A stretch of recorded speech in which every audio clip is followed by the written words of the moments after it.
Welcome to Rankings. This is a new series that I'm going to start where I take a bunch of matches from a pay-per-view or a bunch of pay-per-views and rank them depending on how good they are, from S tier, that will be the best, to F tier, which will be the worst. Today we will be taking a look into NXT Stand and Deliver. This has to be one of the best takeovers in recent memory, and also it is the best pay-per-view I have seen in 2021. Given that is not a massive threshold to actually conquer, but yeah, it is the best thing that I've seen yet, which is even better than Royal Rumble, which I made a video about why that is the best pay-per-view booking I have seen in a while. Now, as of the matches, there are 12 in total when combined with Night 1 and Night 2, and we'll be ranking them from S tier, which will be the best tier, to F tier, which will be the worst tier, of course. So with all of that in mind, let us begin. The first match that we'll be looking into is Toni Storm vs Zoe Stark on the Night 1 kickoff show. Now, personally, for some reason, I absolutely love Toni Storm. She, I think, is one of the best athletes in NXT, and I absolutely love watching her matches. As of the match, I really enjoyed it. For a kickoff show, it was pretty good. Nothing spectacular because, of course, it was on the kickoff show. And Zoe Stark won, which was the right decision, as she should. And in all honesty, I do think this can be a big push for Stark. As of Toni, I think she can go in a feud with Zoe Stark, but she might even get pulled up to the main roster, which I would prefer, because she can go on to Raw and have an absolutely dominating streak until she wins the Raw Women's Championship.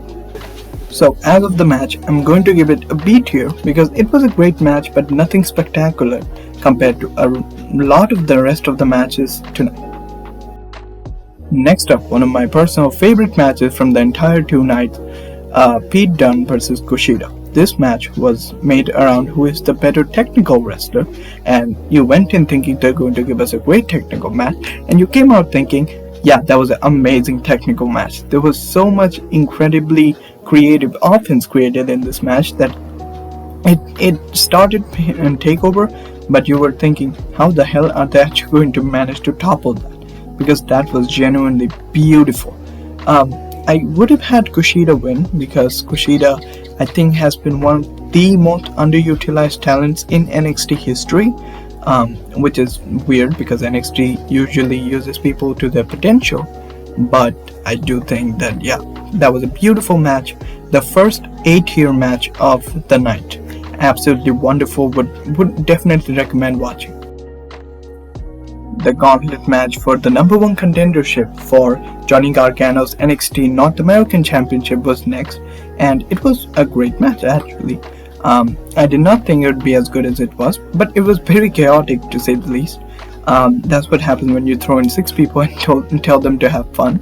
I kind of wanted Dexter Lumis to win because he's one of my favorite characters from NXT right now, but Bronson Reed absolutely deserved to win. He is a freak of nature. He's so good in the ring, and spoilers alert, his match against Johnny Gargano is brilliant. The match was pretty good. I cannot say anything that's spectacular about this. A pretty good match to put over Bronson Reed, so for that reasons, I'm gonna give it a B tier. It's not bad at all, but definitely not something that you will be remembering this takeover for. Next up is the NXT UK Championship match among Tommaso Ciampa and Walter. This is my favorite match from all of the matches in any night. It was so brilliant. Till now, this year, my favorite match, and it was such a brilliant match. It absolutely put over Walter as a absolute undefeatable champion, and it also kind of saved Tommaso Ciampa. And I saw that he's going through a personal struggle in his character right now, which is great. But as of the match, so brilliant. When is the last time that you saw a chop across the chest finish a match in wrestling? But that felt like the perfect ending to this match. Not any big move, just a slap across the chest. So, and everything from the announce table breaking to Tommaso Ciampa having to have 15 or 16, I don't quite remember how many clotheslines before Walter goes down. It's absolutely brilliant. Easy S tier. I would put it above S tier if I could, but a match of the year contender. Absolutely. I loved it. Next up is a triple threat tag team match for the vacant NXT Tag Team Championship. It was a great match actually. I enjoyed it, but I do think that NXT is lacking some of the star power from the tag division, as is the main roster actually. I have to say that this was a good match. MSK won, which was objectively the right decision, and in all honesty, I do look forward to seeing them as champions. I do not know what will happen when Larkin and Butch actually return, but for the time being, a B-tier match. I don't have much to say about it.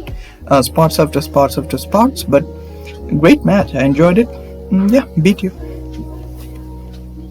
The final match of the first night is between none other than the NXT Women's Champion Io Shirai and Raquel Gonzalez. What a match it was! I don't know why the NXT Women's division is so amazing. I did not even know who Raquel Gonzalez was like 2 months ago, but now I'm a huge fan of her.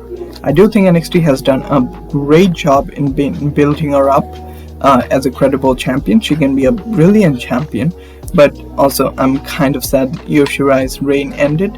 I do think she's one of the best female wrestlers in the entire world, but hopefully she will come to the main roster to face Asuka. Please give me that, please give me that, please give me that. As of the match, A tier baby.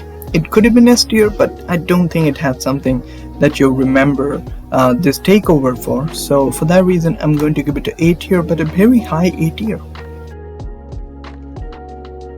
Next up, we move to night 2 of NXT Stand and Deliver with the pre-show match of Breezango versus Maverick and Killian Dane. This was just a match. I don't have anything special to say about it because this wasn't special. It was just there, to be honest with you. It was just a match that took place here, and if it was on normal NXT, it would not have made a difference.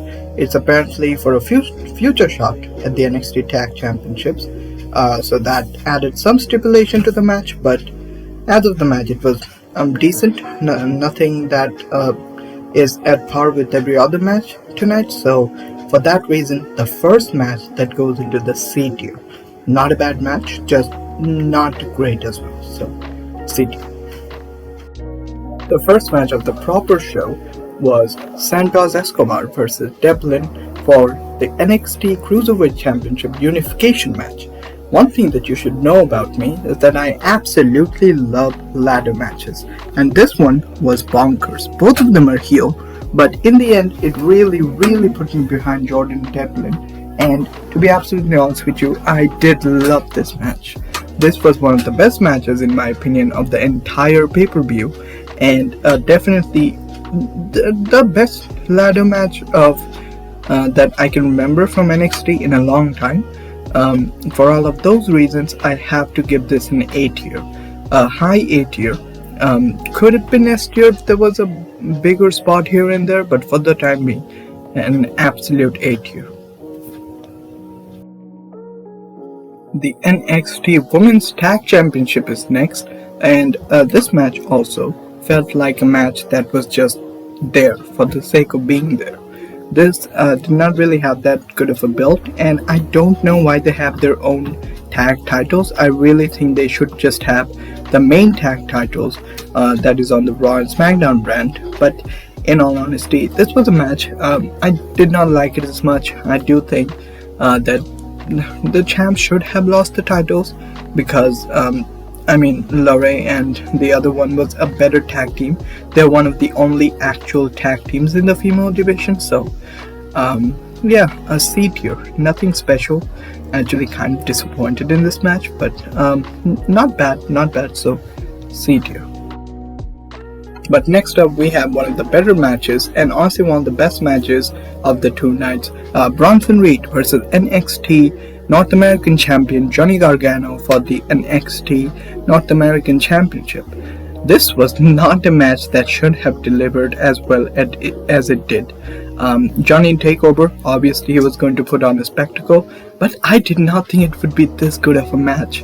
Bronson Reed proving why he deserves to get that opportunity, and absolutely delivered. I really think that this was a brilliant match. Bronson looked like an absolute beast, and To some extent, Johnny did win using theories, helps, so protects him in that point. So, a A tier, a high A tier, definitely an amazing match. One of the best matches, weirdly. From a match that overperformed, we go to a match that sort of underperformed.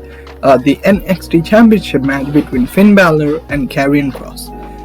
This headlining the second night, I thought it would be a better match, but it was just a pretty good match. I expected something else. Maybe that one's on me, but I really wanted something extra. One of the things about Killer Kross or Karrion Kross that I don't really like is that his absolutely character is spot on, brilliant, but the in-ring matches have been subpar, to say the least. That being said, the match wasn't bad at all, and I will give it an A tier. Although it could be a B tier for a lot of people, but personally I will give it an A tier because it was a pretty good match. And here we come to the last match of NXT TakeOver Stand and Deliver. Adam Cole versus Kyle O'Reilly in an unsanctioned match. I have two complaints about this match. Number one, it went on a bit too long. It was a 45-50 minute match. Although that was brilliant, I loved every second of it. I do think it would have been better if they wrapped it up in like 40 minutes, right?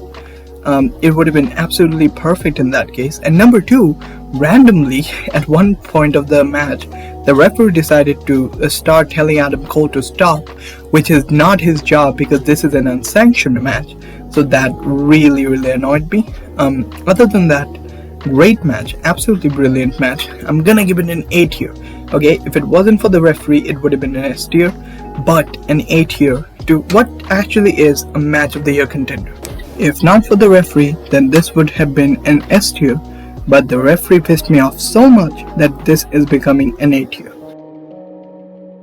So those were all of my ratings for all the matches that took place at NXT Stand and Deliver. Let's put it in the leaderboard, and this will be the first entry in the leaderboard of 2021, and let's compare all of the pay-per-views at the end of the year to see which pay-per-view, in my opinion, was the best. Do you disagree with some of my ratings? Feel free to tweet me at this. This is my new wrestling account, Twitter, and feel free to send me your ratings to see and compare which matches we actually agree on and which we do not. Thank you everybody so much for watching. Hope you enjoyed. If you did, be sure to drop a like, leave a comment and hit subscribe. That will help out the channel a lot. Let me know if you want more of this series. I will be more than happy to make it. And yeah.